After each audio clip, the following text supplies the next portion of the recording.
Salam damai sejahtera Bapak Ibu serta saudara-saudari semua. Untuk memulai renungan tentang firman Tuhan ini, mari kita bersatu di dalam doa. Tuhan Allah Bapa di surga yang memenuhi hati, akal, dan pikiran kami umat manusia, berfirmanlah kepada kami sebab kami bersedia untuk mendengar, dan oleh pertolongan Roh Kudus mampukan kami agar boleh melaksanakan firman-Mu dalam hidup kami sehari-hari. Hanya dalam nama Tuhan Yesus kami berdoa dan bersyukur kepadamu. Amin. Sebagai nas renungan firman Tuhan pada hari ini diambil dari Matius 6 ayat 11 yang berbunyi, "Berikanlah kami pada hari ini makanan kami yang secukupnya." Sebagai tema yang diangkat dari nas renungan kita adalah berharap hal kebutuhan hidup, bukan keinginan. Jika ada orang kaya di dunia ini mau memberi kepada kita tentang sesuatu, apa yang harus kita minta kepadanya? Demikian juga jika kita memohon kepada Tuhan yang berkuasa atas segalanya, apa yang harus kita minta? Ada banyak sekali di antara kita umat manusia yang mungkin memikirkan hal-hal yang sudah lama kita idam-idamkan, yang sebelumnya mustahil untuk kita dapatkan, dan lain sebagainya. Berdoa adalah cara kita bisa berkomunikasi dengan Tuhan Sang Pemilik alam semesta ini, di mana kita juga bisa memohon apapun kepadanya, sebagaimana yang dijanjikan oleh Tuhan sendiri di Yohanes 16 ayat 24 maupun di Filipi 4 ayat 6.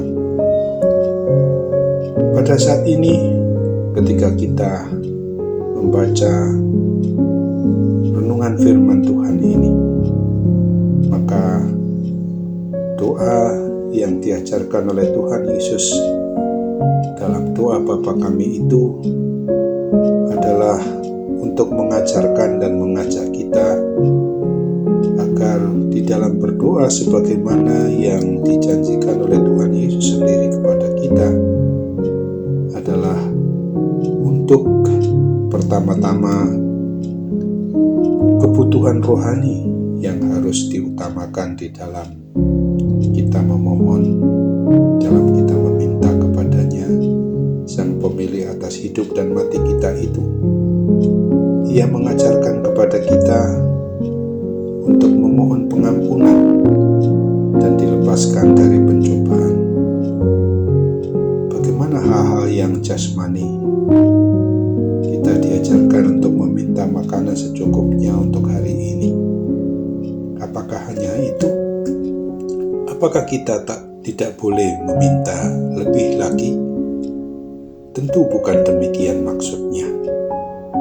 Akan tetapi jika direnungkan di balik permohonan ini, Tuhan Yesus sedang memberikan pengajaran yang sungguh-sungguh mendalam pada diri kita di dalam hal memenuhi kebutuhan-kebutuhan yang sesungguhnya kita sangat butuhkan dan perlukan, bukan untuk memenuhi keinginan daging kita.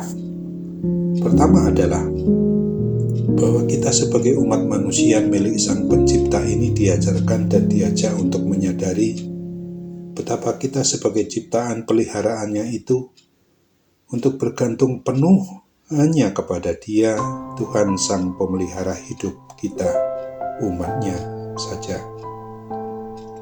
Siapapun kita, dan dalam status ekonomi bagaimanapun kita, haruslah kita sadari bahwa makanan kita setiap hari adalah berkat atau anugerah dari Tuhan, bukan untuk kita pahami sebagai hasil kerja keras kita sendiri. Apabila kita sadari hal itu, bahwa untuk makanan saja kita bergantung kepada Tuhan Sang Pemilik atas diri kita ini, apalagi untuk hal-hal yang lain-lainnya lagi. Kedua, sebagai umat kepunyaannya kita juga diajarkan dan diajak untuk hidup konsisten.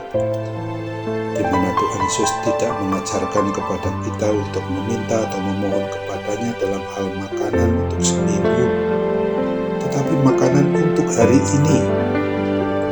Apabila hari ini kita harus berdoa, maka demikian juga esok hari, lusa, dan seterusnya terus berdoa juga.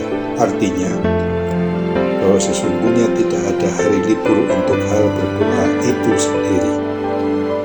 Ketiga, kita diajarkan di dalam hal berdoa untuk memohon kepadanya tentang kebutuhan hidup ini dan bukan untuk menuntut bentuk keinginan panca indera kita atau kedagingan kita.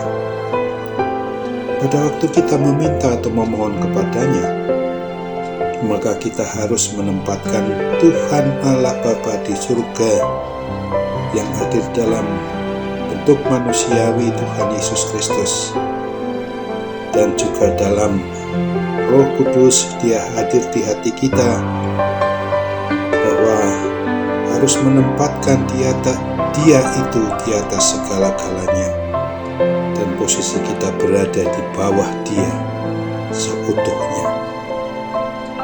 Ini kebalikan dari meminta atau memohon atau menuntut, di mana kita seolah-olah adalah Tuhan yang berhak atas segalanya.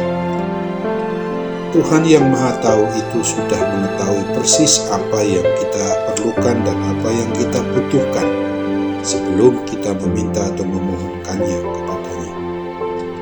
Kita berdoa bukanlah untuk memberitahu Tuhan, karena Ia tidak tahu tentang kebutuhan kita, tetapi kita berdoa untuk menyatakan bahwa kita harus beriman percaya dengan segenap hati, dengan segenap jiwa, dengan segenap akal budi kita kepadanya, bahwa kita butuh Dia dan bahwa hanya Dia sumber dari segalanya di kehidupan kita sebagai ciptaan dan miliknya ini.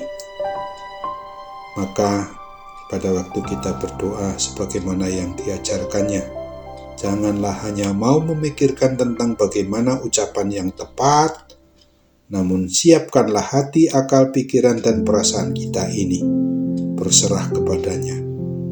Tuhan kita itu tidak butuh untayan kata-kata yang bertele-tele dari diri kita, karena Ia sudah mengetahui isi hati kita. Tetapi Dia menghendaki hati yang sepenuhnya mau berharap hanya kepadanya, kepada Dia saja. Untuk itu ingatlah akan firman Tuhan sebagaimana yang ditulis pada Filipi 4 ayat 6 ini. Janganlah hendaknya kamu khawatir tentang apapun juga, tetapi nyatakanlah dalam segala hal keinginanmu kepada Allah dalam doa dan permohonan dengan ucapan syukur. Amin. Mari kita kembali bersatu dalam doa. Tuhan Bapa di surga, terima kasih untuk firman-Mu yang sudah boleh kami terima pada saat ini, yang mengingatkan kami supaya kami memang sungguh-sungguh harus berharap tentang hal kebutuhan hidup kami secara menyeluruh, dan bukan untuk memenuhi keinginan diri kami secara kedagingan kami dari sisi panca indera kami. Oleh sebab itu, kami mohon kekuatan kuasa-Mu di dalam boleh meneguhkan hati iman percaya kami untuk tetap taat setia hanya kepada Tuhan saja, yang kepada-Mu lah kami bergantung untuk boleh melaksanakan hidup ini sesuai dengan apa yang Tuhan kehendaki, bukan untuk memenuhi apa yang kami kehendaki. Dalam nama Tuhan Yesus kami berdoa dan bersyukur kepadamu. Amin.